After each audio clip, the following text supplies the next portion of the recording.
O Supremo Tribunal Federal não pode tudo. Nenhum poder pode tudo. E qual é o limite do exercício dos poderes? Geralmente esse limite se encontra na teoria dos freios e contrapesos. Um poder serve de freio e de contrapeso ao exercício do outro. Quando nós lidamos, no entanto, com a cúpula do Poder Judiciário, representado pelo Supremo Tribunal Federal, então nós podemos dizer que o primeiro e mais importante limite do exercício do poder é o texto da Constituição Federal. Esse é o ponto de partida e é o limite máximo da atuação dos julgadores. Então, para entender esse tema, que está na ordem do dia, vem comigo para o vídeo. Esse encontro de hoje tem especial relevância a partir das audiências públicas que estão sendo realizadas no STF em razão do tema 1389, que lida com a pejotização e liberdade de contratação. E por que eu resolvi vir fazer esse vídeo se tantas pessoas já estão falando sobre esse assunto?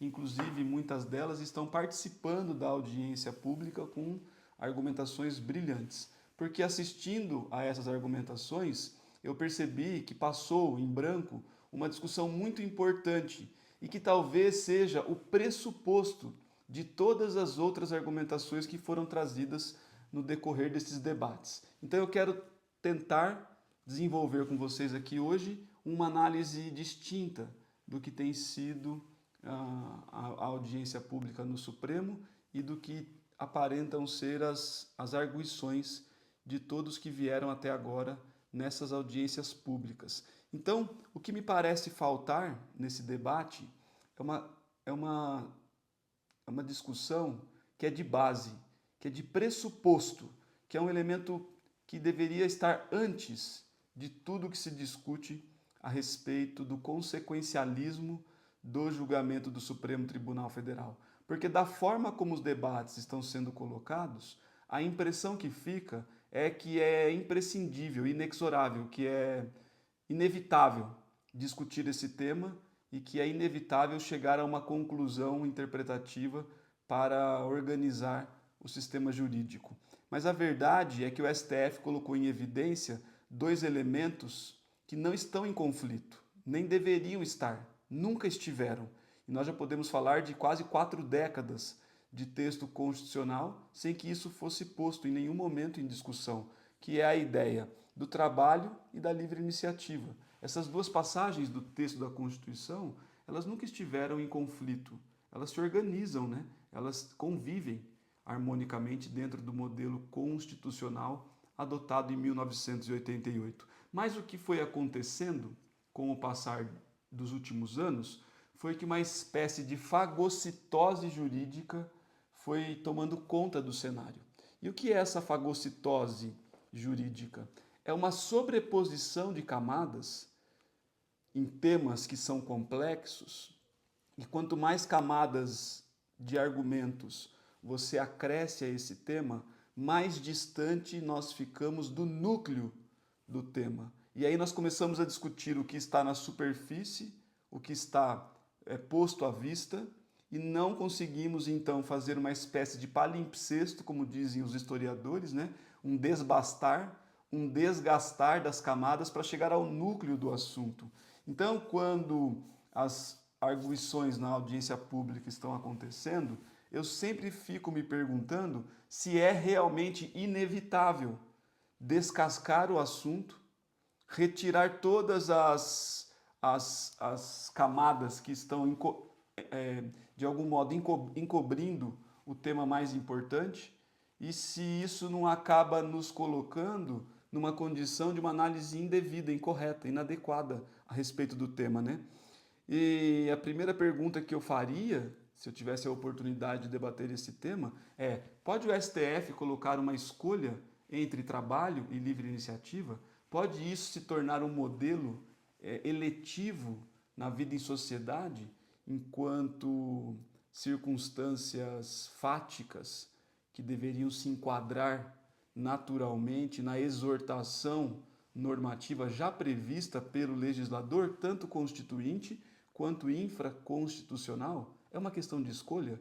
Nós precisamos desse debate? Esse é o pressuposto que está aí e que não me parece estar sendo debatido. E sem debater esse pressuposto, tudo que vem depois dele pode acabar sendo uma análise indevida do direito. Eu lembro sempre do livro do Ronald Dworkin, nas grandes discussões que ele fazia com o Herbert Hart, né? Os dois tinham pontos de vistas distintos em relação ao poder que os juízes tinham de declarar ou de constituir direitos a partir de julgamentos, e ele usava uma frase em várias passagens de vários artigos e livros, né? Mas especialmente em Levando os Direitos a Sérios, que é: se você não faz a pergunta correta, você não consegue chegar a uma resposta juridicamente adequada, porque você não pode partir de um pressuposto incorreto e esperar chegar a um resultado ou uma conclusão que sejam corretas. Por isso que eu quero me permitir aqui nesse vídeo de hoje, de uma forma até um pouquinho mais informal do que geralmente eu faço no canal, mas discutir esse pressuposto. Eu fiz um roteirinho para ele, para eu não me perder, porque é bastante complexo, mas ele é a base, é o sustento de todo o debate que virá a seguir, né? Então a minha pergunta essencial é: pode o STF colocar em debate um modelo jurídico pronto e acabado? Ou seja, o que já está posto em termos de norma constitucional e de norma infraconstitucional podem ser debatidos, podem ser afastados à escolha das partes? Esse é o pressuposto que me parece que precisa ser discutido para nós sabermos, né, se o debate que está posto tem algum cabimento ou se nem sequer deveríamos estar debatendo isso, né? Eu vou começar então pelo que deveria ser, ou precisaria ser, conforme o meu roteiro aqui, que vocês poderão acompanhar parcialmente. Então, o que deveria ser, ou talvez nem precisasse ser, debatido no Supremo Tribunal Federal. Eu vou começar pelas regras constitucionais, porque como eu mesmo delimitei aqui o meu argumento a partir do texto da Constituição, eu vou começar lá pelas normas processuais e materiais da Constituição. Então diz o artigo 114: compete à Justiça do Trabalho processar e julgar, inciso 1, as ações oriundas da relação de trabalho, abrangidos entes, direito público, externo e da administração. E o artigo 7º da Constituição vai dizer: são direitos dos trabalhadores e rurais, além de outros que visem a melhoria da condição social. E no inciso 1, relação de emprego protegida contra a despedida arbitrária ou sem justa causa. A primeira coisa, então, que me parece estar em debate é o texto da norma constitucional no aspecto processual, competência, e também o texto da norma constitucional no aspecto material, relação de emprego. Então, os dois aspectos estão em discussão. Não nos enganemos, o tema 389 não discute só competência, ele discute a possibilidade de você afastar a Justiça do Trabalho da análise dos conflitos, mas também nas relações sociais a possibilidade de as partes escolherem livremente um modelo de contrato, independentemente do que previu a Constituição ou as leis infraconstitucionais. E lógico que na hermenêutica clássica das leis nós teríamos que fazer a interpretação a partir do texto, primeiro me parece do artigo 7º e logo na sequência do artigo 114. E se nós estamos falando de normas jurídicas enquanto regras, enquanto leis, no sentido estrito do termo, genérica, abstrata, impessoal e obrigatória para todos, o artigo 7º escolheu gramatical, lógica e sistematicamente um modelo de relação de trabalho como regra. E essa escolha do legislador foi a relação de emprego. Então, tanto se for para a gramática do artigo 7º, direito dos trabalhadores, inciso 1, relação de emprego protegida, você não vai ler no artigo 7º da Constituição autônomo, PJ, eventual, parceiro, você vai ler relação de emprego. E relação de emprego na interpretação lógica, ou seja, no conceito dos doutrinadores, é aquela que preenche os elementos fáticos jurídicos desse tipo de relação. Então, trabalho prestado por pessoa física, com pessoalidade, subordinação, onerosidade e não eventualidade. Então, se eu pego a gramática do artigo 7º, relação de trabalho no caput, relação de emprego no inciso 1º, e aí precisamos lembrar que trabalho é um gênero e que emprego é uma espécie, então a Constituição, ao tratar do gênero, elegeu uma espécie principal de proteção no artigo 7º, e aí nós podemos dizer que gramatical e logicamente a interpretação da lei vai ao encontro do que as normas infraconstitucionais fixaram, notadamente a consolidação das leis do trabalho. E assim eu posso sistematicamente, me valendo de várias passagens legislativas, dizer a Constituição quis estabelecer um modelo de relação de trabalho como regra, que é a relação de emprego, e a consolidação das leis do trabalho regulamentou de forma infraconstitucional, então, esse modelo eleito pelo legislador constituinte. Veja, eu não estou dizendo que não pode haver outra forma de contratação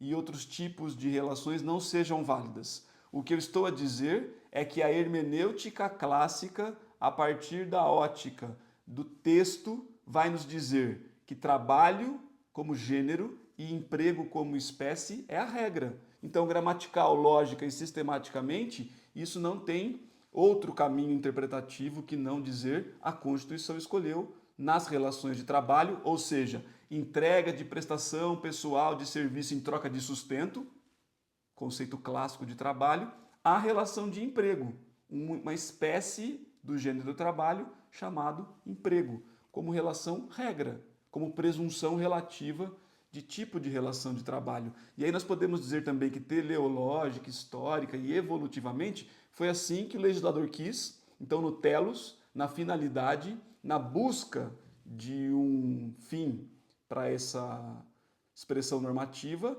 a intenção do legislador era buscar a relação de emprego como regra. Historicamente, isso protege o trabalhador. E sociologicamente, é claro que nos modelos de produção que nós já tivemos, é o que melhor distribui renda, é o que melhor garante inclusão social, é o que melhor garante, então, os direitos fundamentais de segunda geração. Por qualquer caminho que você interpretar o artigo 7º da Constituição Federal, doutrinária e até jurisprudencialmente, porque nos últimos anos nós estamos assistindo a uma flexibilização a partir dos julgamentos do Poder Judiciário, mas a verdade é que as últimas 3 décadas antes desse período, que nós podemos dizer que tem uns 10 a 12 anos aí, a lógica era proteger o emprego. E mesmo antes da Constituição Federal de 88, mesmo sob a égide do regime militar, do regime de exceção, as relações de emprego não foram alteradas enquanto pressuposição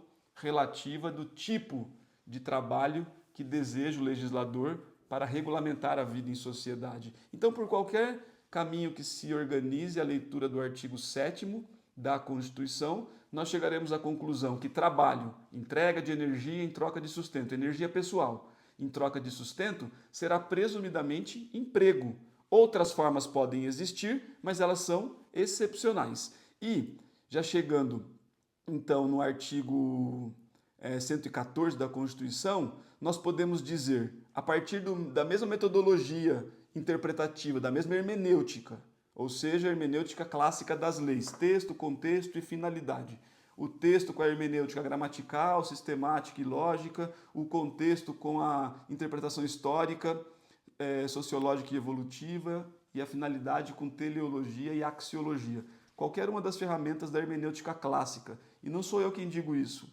Se vocês quiserem, por todos, eu posso citar o professor Tércio Sampaio Ferraz Júnior no livro de Introdução à Teoria Geral do Direito, que também lida com o mesmo mecanismo. O professor Alisson Mascaro, mesma coisa quanto aos mecanismos de interpretação. Então, quando nós falamos de relação social, a escolha do legislador constituinte e infraconstitucional é pelo emprego como regra.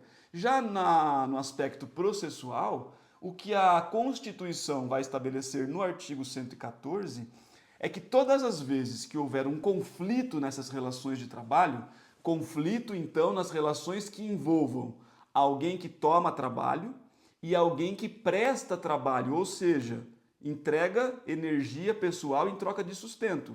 Se você entrega energia pessoal em troca de sustento, você trabalha. Ou às vezes também outras trocas, né, como o trabalho voluntário, que não é propriamente um sustento, mas um fim social, coletivo, solidário, mas ainda assim é trabalho. Toda entrega pessoal de energia é trabalho. Logicamente que a maioria delas é em troca de sustento, mas nem por isso também exclui outras formas, como, por exemplo, o trabalho voluntário. O que vai dizer o artigo 114? Que compete à Justiça do Trabalho analisar esses conflitos sociais. E vai dizer no inciso 1 que todas as ações oriundas da relação de trabalho são de competência da Justiça do Trabalho. Assim, o que deveria ser o debate, ou nem precisaria ser o debate, é relação de trabalho, em regra, é emprego, e os conflitos no gênero ou na espécie, trabalho ou emprego, serão de competência para análise desse conflito o órgão judiciário chamado Justiça do Trabalho. Esse é o resultado hermenêutico mais óbvio. E porque não é óbvio porque eu estou dizendo que seja óbvio, e nem porque eu queira que seja óbvio, mas é o que foi durante décadas. Até 2014, 2015, quando o próprio Supremo Tribunal Federal iniciou um movimento de flexibilização de regras trabalhistas, ele mesmo não lidava com essas normas de outro jeito. A interpretação do próprio Supremo Tribunal Federal não era outra, era exatamente essa. Relação de trabalho, em regra é emprego, e conflitos nas relações de trabalho, competência processual da Justiça do Trabalho. E uma coisa importantíssima, que nós podemos aqui nos valer de Kazuo Watanabe, Cândido Rangel Dinamarco, Ada Pellegrina Grinover, Manuel Antônio Teixeira Filho, Homero Batista Mateus da Silva, quando os conflitos processuais são submetidos ao Poder Judiciário, é uma análise abstrata dos argumentos da petição inicial que deve ser levada em conta. Então eu analiso o que quer o autor, qual é a pretensão desse autor para definir qual é a competência. Então, se a petição inicial me pede direitos decorrentes de relação de trabalho, tanto no gênero quanto nas espécies, a competência só pode ser da Justiça do Trabalho. E vejam, eu posso pegar essa perspectiva numa doutrina constitucional, numa doutrina de processo civil ou do processo do trabalho, porque em todas elas é uníssono que a competência se define pela pretensão da parte autora. E vejam, eu não estou a dizer que toda demanda que busca reconhecimento de relação de emprego terá no mérito a sua procedência. O que eu estou dizendo é que seja para dizer que é procedente, seja para dizer que é improcedente, a competência tem de ser da Justiça do Trabalho. Não porque eu queira, ou não porque outras pessoas que são da área do direito do trabalho queiram, mas porque assim quis o próprio legislador constituinte, tanto o originário, lá em 88, quanto o derivado em 2004, com a emenda 45, que, aliás, teleologicamente, como finalidade, como telos, como pretensão, ampliou a competência da Justiça do Trabalho. Então vejam como tanto no texto originário quanto no texto derivado a partir da emenda 45, a finalidade era a mesma: entregar para a Justiça do Trabalho, competência para resolver conflitos da relação de trabalho. Texto originário da Constituição de 88 e depois a ampliação trazida pela emenda 45. Não me parece que outra seria a análise possível se nós seguíssemos o limite do que pode o Poder Judiciário dizer enquanto intérprete do texto. Como diz o Gadamer, em Verdade e Método, para que o intérprete diga algo sobre o texto, ele precisa, em primeiro lugar, deixar que o texto lhe diga algo a respeito dele mesmo.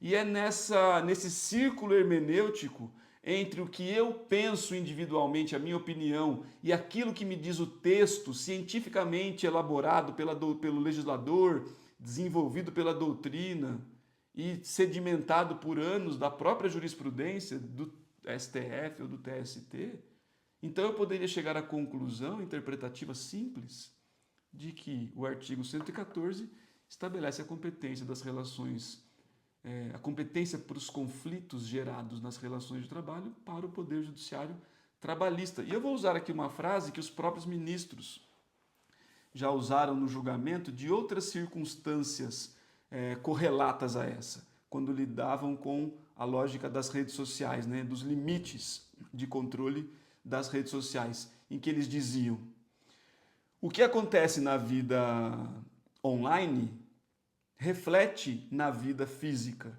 Então a vida nas redes sociais não pode infringir as regras da vida física.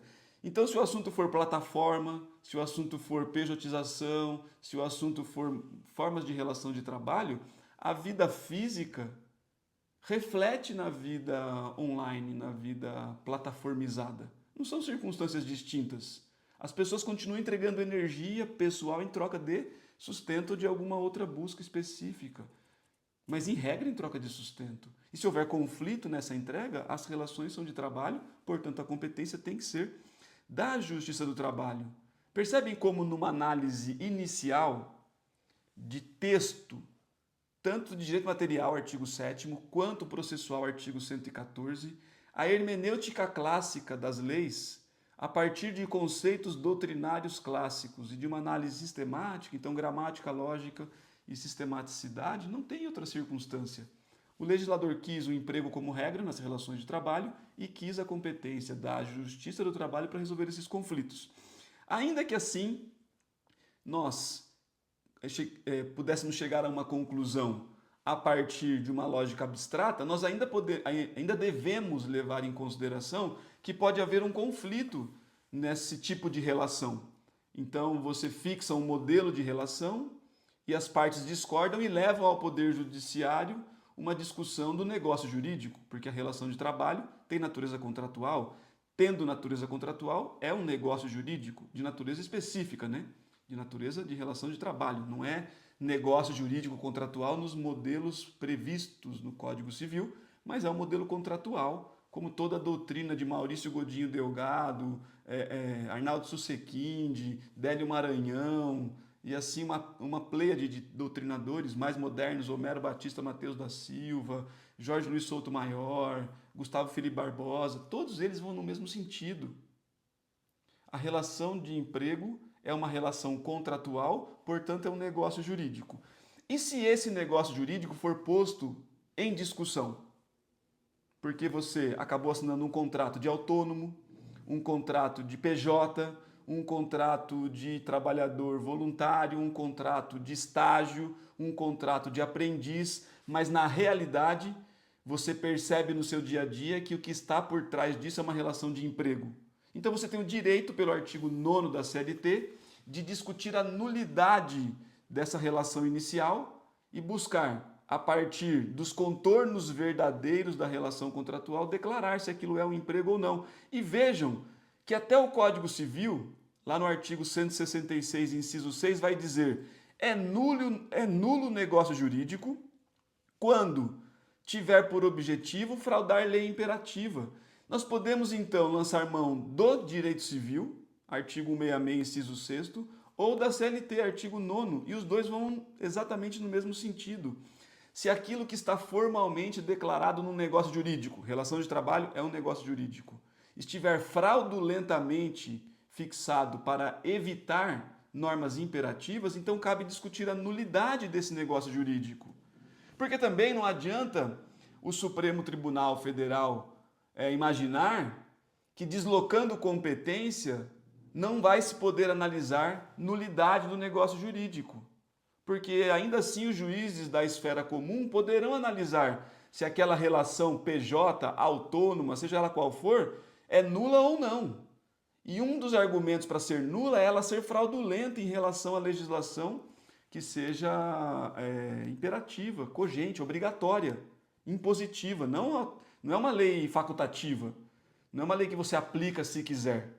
Porque no fim dá essa impressão, né, de que o Supremo Tribunal Federal vai lidando com as relações como se, mesmo sendo fraude, porque você olha a condição fática e percebe que o que está declarado no negócio jurídico não reflete o que ele é de verdade na vida concreta, parece que ainda assim não se poderia discutir nulidade. Sim, poderia. Ah, mas não poderia porque não vai se aplicar a CLT. Mas o Código Civil também trata disso. O artigo 166, inciso 6º, também trata dessa perspectiva. Então vejam, se eu lido com um negócio jurídico, como diria Pontes de Miranda, eu tenho que lidar com elementos de formação e desenvolvimento desse negócio jurídico. E se houver mácula nos elementos de formação ou de desenvolvimento válido, elementos de existência ou de desenvolvimento, o ato pode ser nulo ou anulável. Então vai dizer o Pontes de Miranda, o negócio jurídico existe quando tem sujeito, objeto e forma. Então existe o negócio jurídico. E esse negócio jurídico é válido quando ele também percebe nessa relação contratual que o sujeito é capaz, o objeto é lícito, a forma é legal ou não está prevista, então pela instrumentalidade vale a forma, e a vontade é rigidamente manifestada. Se eu vou na legislação, Código Civil ou CLT, ou se eu vou na doutrina, nas duas perspectivas, um negócio jurídico pode ser contestado quanto à sua validade. Então não adianta eu dizer que uma pessoa é PJ, é autônoma, é parceiro, é sócio, é associado, é um empreendedor de si mesmo.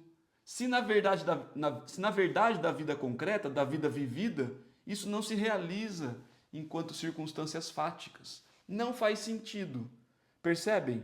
Então eu posso analisar essa relação contratual, esse negócio jurídico, à luz tanto do artigo 9º da CLT quanto do 666 do Código Civil. Porque as pessoas continuarão a ter direito a discutir a validade do negócio jurídico. Percebem isso?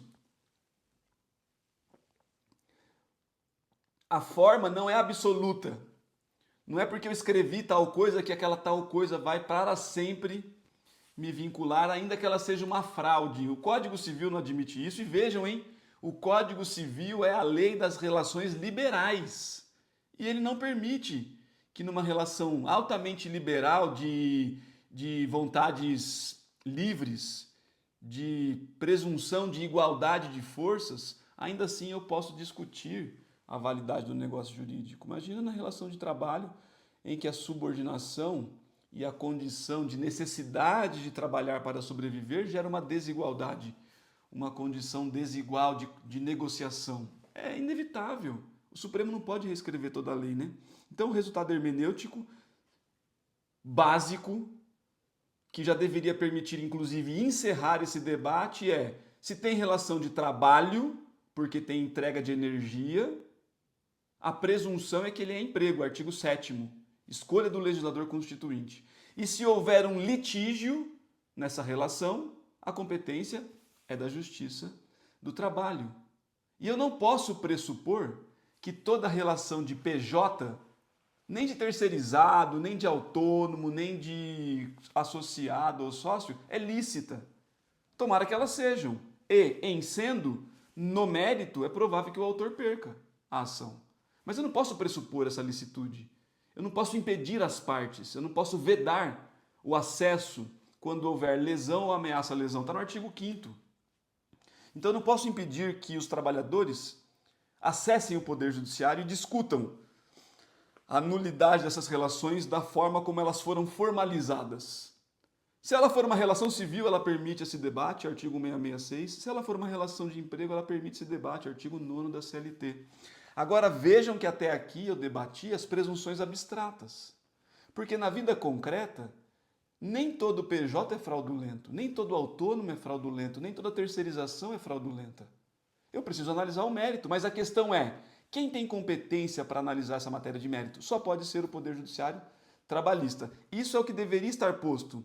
E isso deveria ser suficiente para nós encerrarmos esse debate sem audiência pública, sem afetação de tema nenhum, porque assim foi por décadas, né? Doutrina, jurisprudência seguiam o texto da Constituição e das leis dessa exata forma que eu acabei de expor para vocês aqui. Agora vejam, o que tem sido a prática jurisdicional nos últimos anos. 2014 é a data que começa as atuações no Supremo Tribunal Federal de matérias trabalhistas flexibilizadas por decisões judiciais, começando lá pelo negociado sobre o legislado, quitação integral da rescisão a partir de programas de demissão incentivada. Ali começou uma flexibilização interna nas relações de trabalho por jurisprudência, seguiu com a reforma de 2017 na legislação infraconstitucional e de lá para cá nós estamos assistindo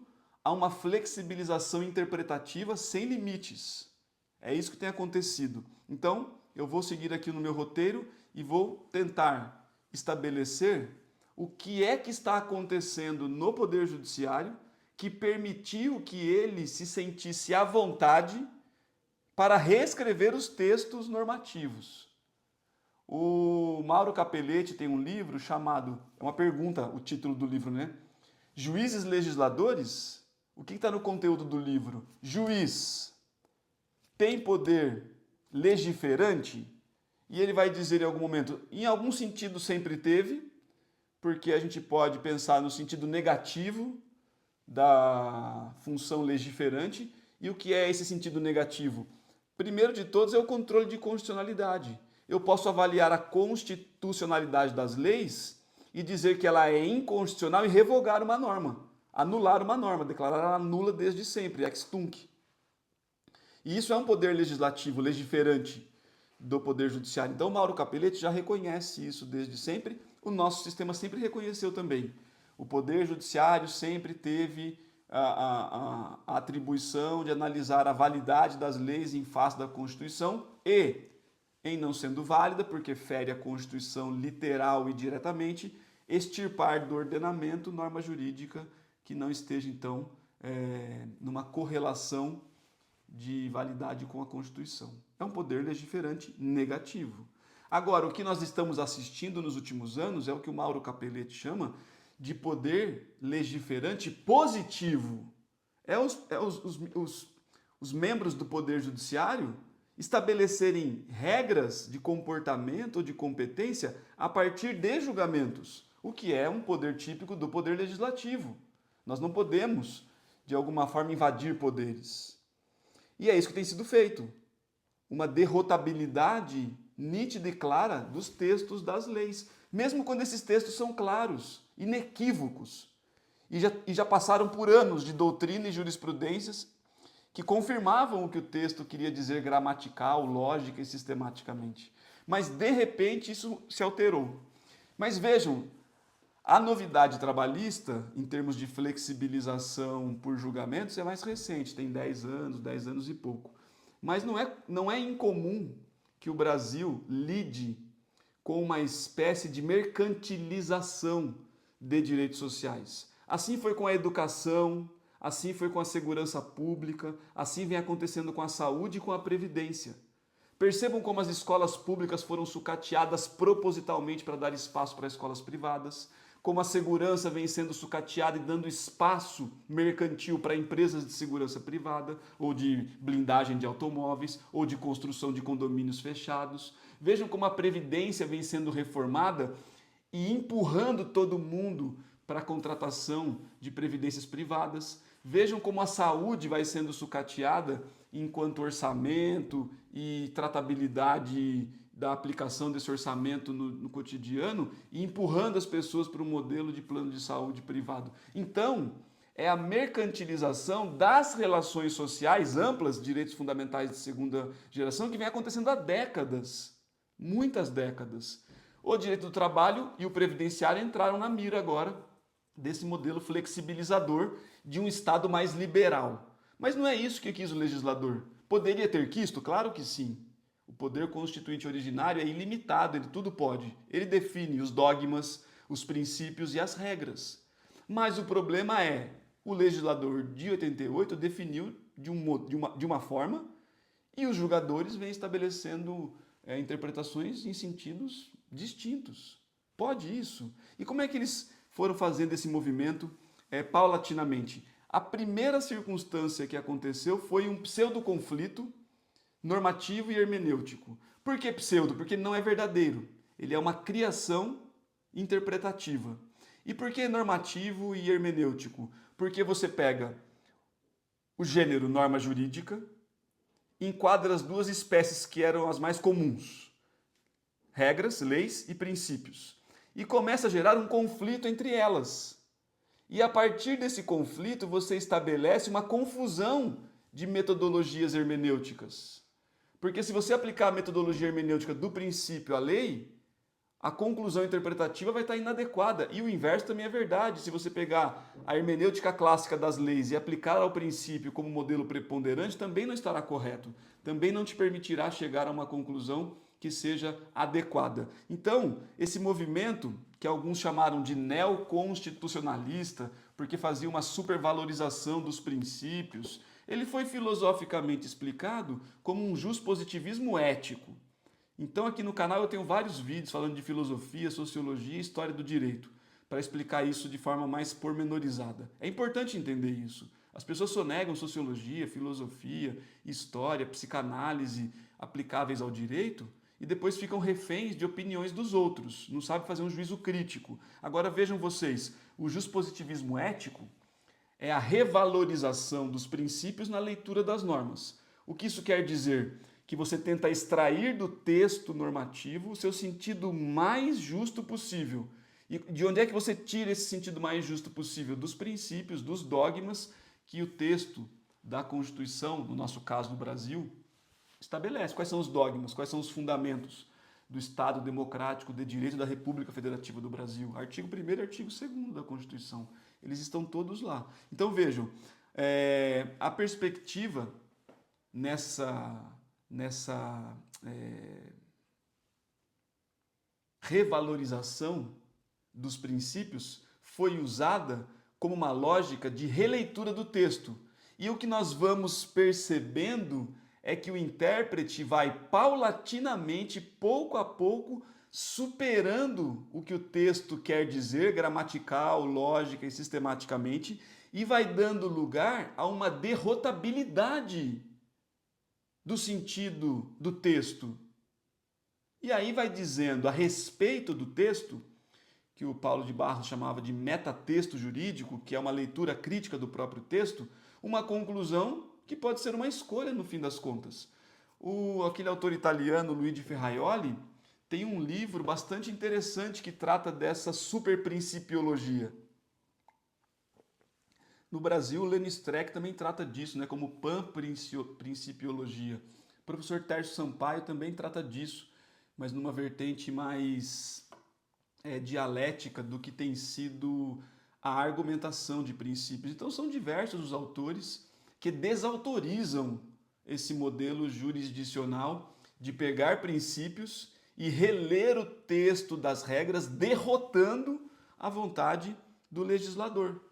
Não é para isso que a revalorização dos princípios foi imaginada. O Brasil também acabou confundindo duas teorias internacionais sem explicá-las e sem adequá-las ao nosso modelo, né, que é o ativismo norte-americano e a ponderação alemã. Primeiro que nós juntamos as duas como se elas fossem teorias que se comunicavam de modo absoluto, inexorável, inevitável. E isso não é verdade, né? E em segundo lugar, passamos a aplicar essas teorias de um modo muito próprio, porque nós agregamos ao ativismo e à ponderação um traço que é muito caro ao modelo político, social e jurídico do Brasil, que é a supervalorização das pessoas. O Brasil é um país que valoriza muito quem diz as coisas e não o que é dito por essas pessoas. São os argumentos da autoridade. Quem é a pessoa que está dizendo tudo isso? Ah, essa pessoa sim tem respeitabilidade. Quando às vezes está dizendo uma circunstância que não tem cabimento nenhum, porque não tem nenhum sustentáculo doutrinário, nem se liga ao texto da norma, né? Então, argumentos de autoridade são importantes, porque eles são fundamentos bem elaborados, desenvolvidos academicamente, cientificamente, e que depois vão se juntando às jurisprudências também de qualidade, gerando um argumento de muita qualidade. Por isso chama argumentos de autoridade. Agora, dar uma certa condição absoluta de certeza, porque quem diz alguma coisa está numa posição de poder, é um erro, é um equívoco, né? É o contrário, quem está em posição de poder tem mais obrigação, tem mais compromisso em fundamentar o que diz de modo adequado. O artigo 93(9) da Constituição já diz isso, né? Então, o que os intérpretes do Poder Judiciário passaram a fazer foi uma espécie de reavivamento da teoria da argumentação. É nesse ponto que o Tércio Sampaio Ferraz Júnior nos ajuda muito, porque ele vai trabalhar a análise da tópica e da retórica, né? a partir de Theodor Willig e de Chaim Perelman, que são dois autores que reavivaram ou rediscutiram a tópica e a retórica, né? Que já eram argumentos discutidos desde a Grécia clássica e foram então objeto de estudo por esses autores. E o Tércio identificou que os jogadores têm feito é esse reavivamento, mas de um modo completamente inadequado, né? Como é que você lida então com esses argumentos? A retórica é a busca de convencimento pelo uso de argumentos convincentes no debate.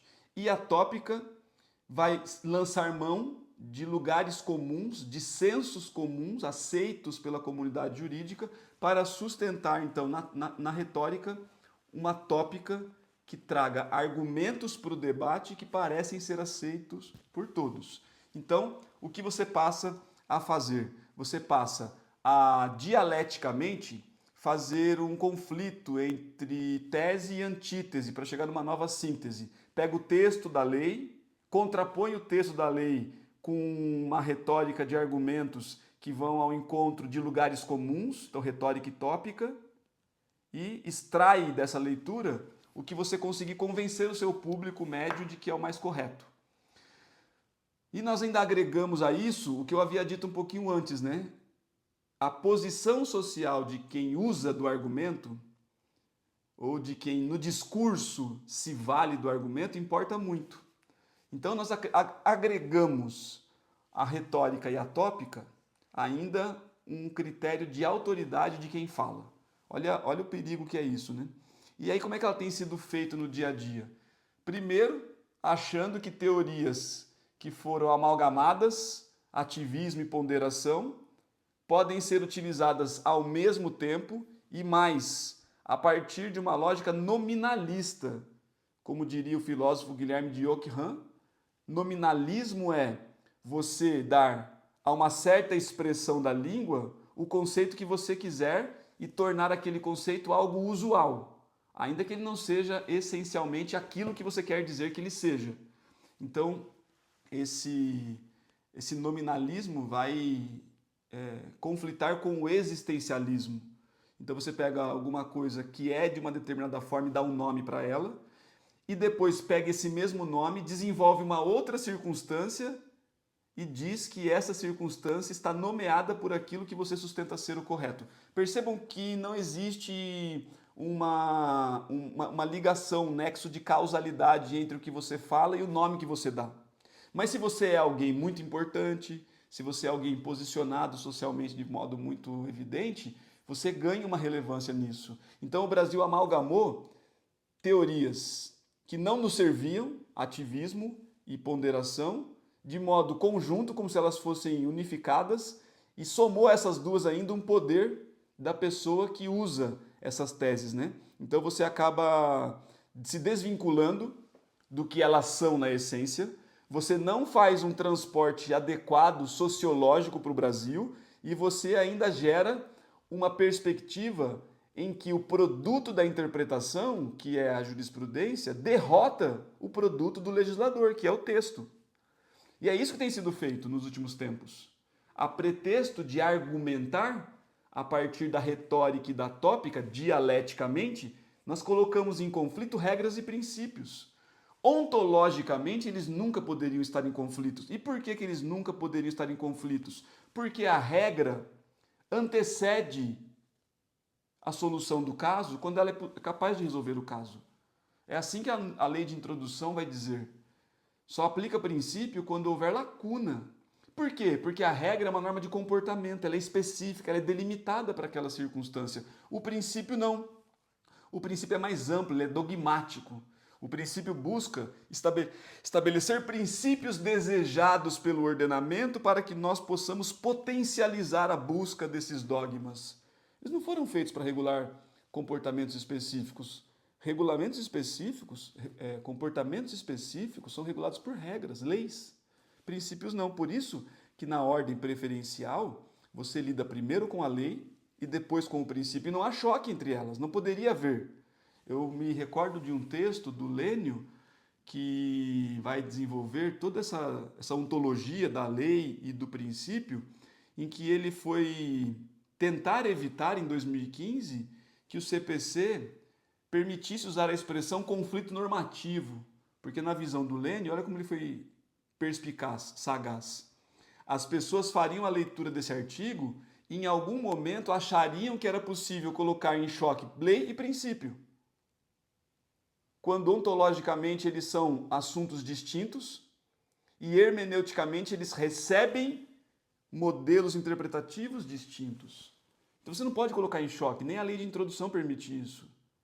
O juspositivismo ético não é a derrotabilidade do texto da lei por uma argumentação distorcida dos princípios que, então, refaz todo o caminho que o legislador pretendeu a partir da visão do julgador. A moral do julgador não é melhor e nem deve ser a última. O julgador tem que, aliás, suspender os seus juízos morais. Eu escrevi um livro para falar exatamente sobre isso, que é um livro de decisão judicial. Tudo que eu estou dizendo aqui nesse encontro está nesse livro de forma mais delimitada. Esse livro representa o que eu estudo há muitos anos, né? Porque eu comecei estudando lá no meu mestrado. Eu comecei no primeiro mestrado com o professor Paulo Sérgio João, aprendendo a importância da língua portuguesa. Eu agradeço muito a ele. Ele fazia correções severas da minha dissertação, muitas delas pautadas em língua portuguesa. Hoje eu vejo o quanto é essencial você saber sintática e semanticamente interpretar um texto, morfologicamente interpretar um texto, análise morfossintática do texto, o quanto é importante para saber o que o texto quer lhe dizer. Depois eu passei no mestrado com o Homero, entendendo como é que o novo CPC estabelecia mecanismos de criação de jurisprudência vinculante. E no doutorado, eu cheguei à conclusão na tese do doutorado que nós estávamos vivendo um novo modelo normativo, que era a terceira via das normas. Estávamos lidando com leis e princípios e acrescentando a esses dois modelos, as duas espécies, uma terceira, que eram os precedentes, em razão da força vinculante deles. E no pós-doutorado, em Coimbra, eu cheguei à conclusão, que é o que eu estou dizendo aqui agora, que o Poder Judiciário tem dito a respeito dos precedentes, usando da argumentação para derrotar o texto da lei, está errado. Não pode estar certo, porque existe um limite, o Poder Judiciário não pode tudo. Tem um livro do Bernard Hutters que chama-se Direito Não Constrangido, que é sobre os juristas da Segunda Guerra Mundial, né? Ele está traduzido pelo professor Juan García Amado na Espanha e lida justamente com essa falta de constrangimento epistemológico, né? Você não pode permitir que o intérprete diga qualquer coisa sobre o texto. Ele tem que ter uma metodologia de solução, é isso que o livro trata. Agora vejam vocês, como é que os princípios deveriam ser interpretados? Pela argumentação, meios e fins. O que pretende o princípio como dogma potencializador de um ordenamento jurídico? Ele pretende que você encontre a ilocução, é isso que o Tércio Sampaio vai dizer.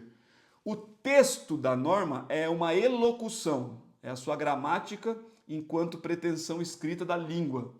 Já muitas vezes nós encontramos nesse texto uma intenção que vai além do próprio texto. É assim que o princípio se perfaz no ordenamento jurídico. Então a ilocução do texto normativo do princípio, porque o princípio também está escrito, viu? O princípio explícito está escrito de forma única e o princípio implícito é revelado a partir da dualidade indução-dedução. Você pega vários casos com um núcleo comum, extrai um princípio dele e depois deduz para aplicar nos casos concretos. Dualidade e indução de vários casos para revelar um princípio que vai ser revelado de forma escrita pela doutrina, pela ciência do direito, e depois dedução, aplicabilidade desse princípio revelado nos casos concretos. Então, seja pelo princípio explícito, texto que quis o legislador, seja pelo implícito, através de dualidades chamadas induções, deduções, que vão também desaguar num texto de um princípio implícito, você precisa extrair dele a melhor intenção, os meios e os fins. Isso é a ilocução. O que os intérpretes jurisdicionais estão fazendo é uma ilocução do texto da lei, da regra. Então estão aplicando hermenêutica de princípio para a regra. É assim que eles estão derrotando o texto da lei.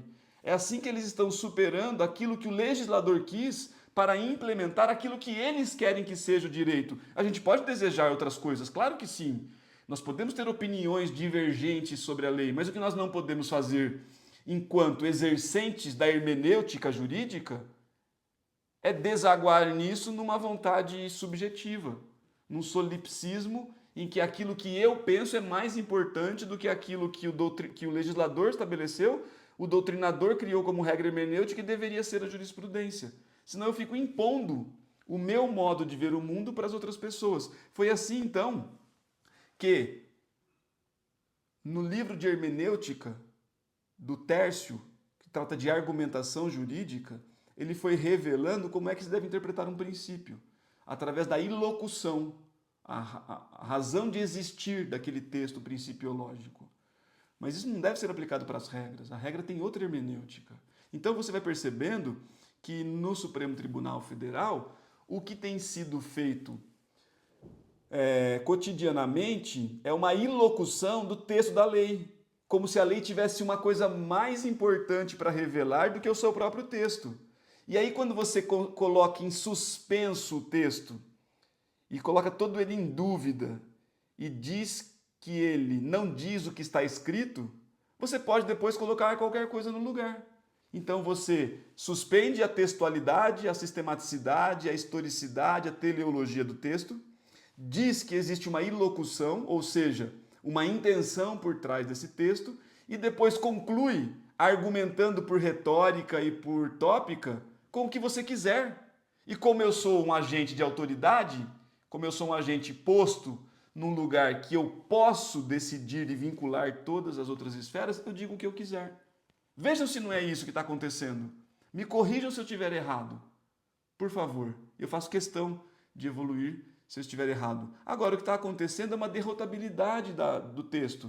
E vamos supor, hipoteticamente, porque isso não é verdade, que o artigo 7º e o 114 não fossem claros. Ou que eles fossem princípios. O 7º e o 114 não estabelecessem uma regra clara de relação de trabalho como emprego em regra e a competência da Justiça do Trabalho para conflitos sociais envolvendo relações de trabalho. Se nós fôssemos buscar a ilocução do artigo 7º do 114, nós teríamos que nos valer do artigo 1º e 3º da Constituição. O artigo 1º vai dizer, olha lá, fundamentos da República Federativa, soberania, cidadania, dignidade da pessoa, não do negócio, não da personalidade jurídica, não do empreendimento, da pessoa, indivíduo. E o valor social do trabalho e da livre iniciativa, eles não estão separados, não estão em conflito.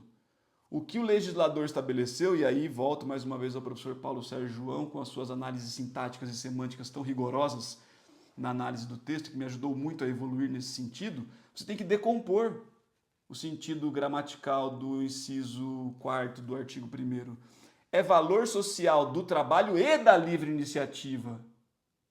Se vocês analisarem o discurso de abertura das audiências públicas, ao mudar a grafia, dizer assim, ó, valor social do trabalho na livre iniciativa é outra coisa, não é a mesma coisa.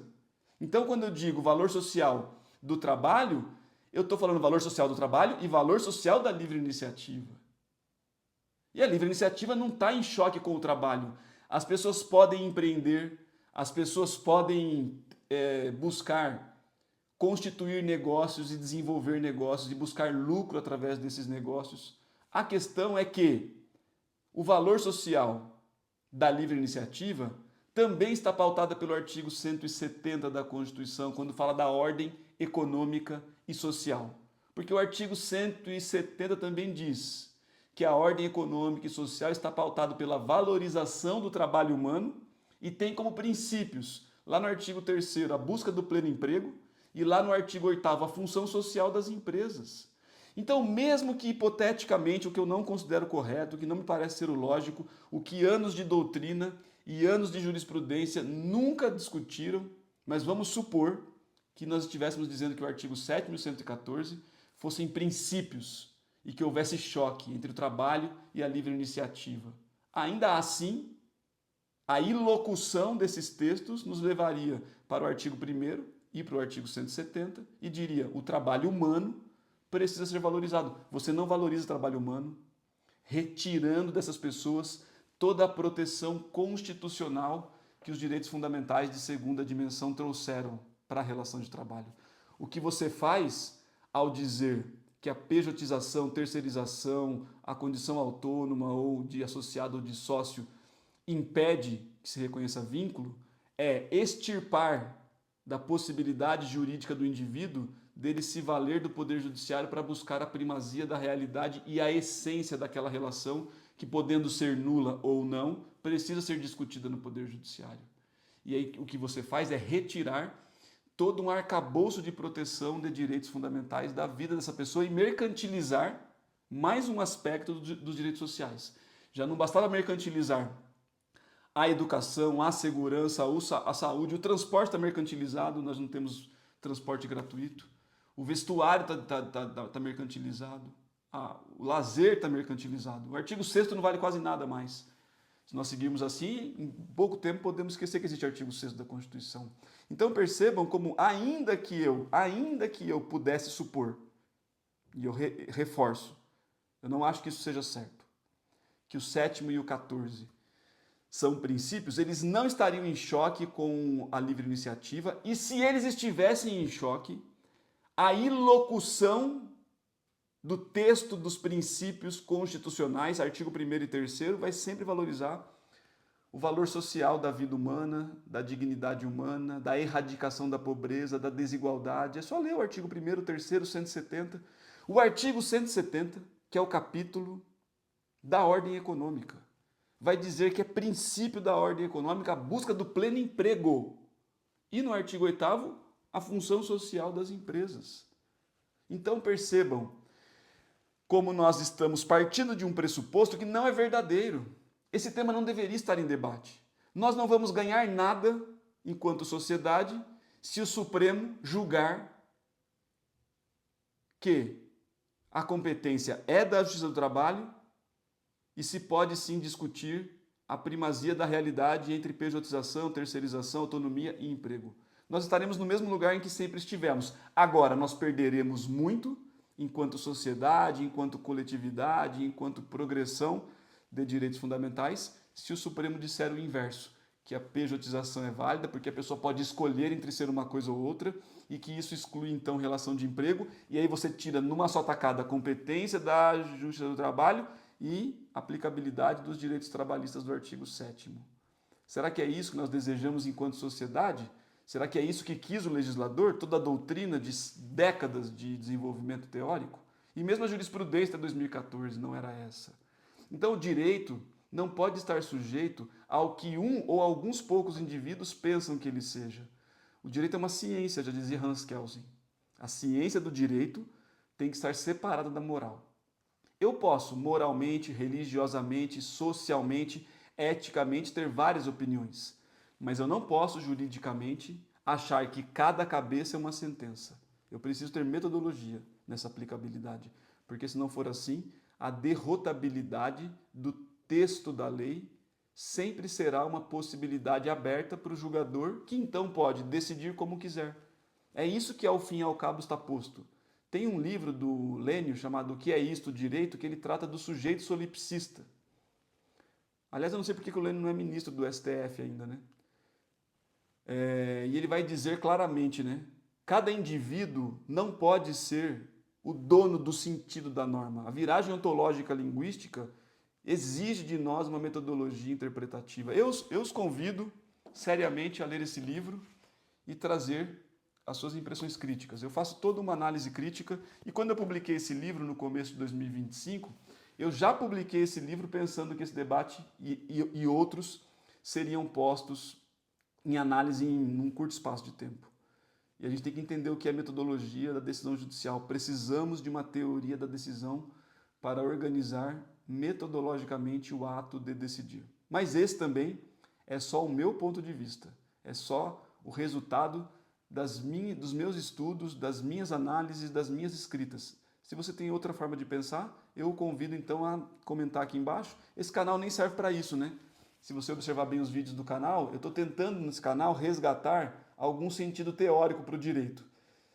São vídeos não muito atrativos, porque eu lido com teoria pura ali, enquanto propedêutica filosófica, sociológica e histórica, o que é a norma jurídica, como ela se apresenta, qual é a sua qualidade, qual é o seu conteúdo, como é que elas se organizam nos casos de falta, nos casos de choque, qual é a função do intérprete. Mas eu também vou seguir esse caminho. Pode ser menos mercadológico, digamos assim, menos interessante, mas é o que eu acredito ser um resgate de um estudo sério a respeito do que é o direito. Muito obrigado pela atenção mais uma vez. O vídeo ficou longo, eu sei, mas era importante. E mais, né? Última coisa. Vejamos como vai ficar a decisão final do Supremo Tribunal Federal. Deus queira que, ao fim e ao cabo, eles percebam que o debate nem era necessário, porque o artigo 7º da Constituição e o 114 se impõem enquanto texto, e vamos seguir a vida, certo? Obrigado e até o próximo encontro.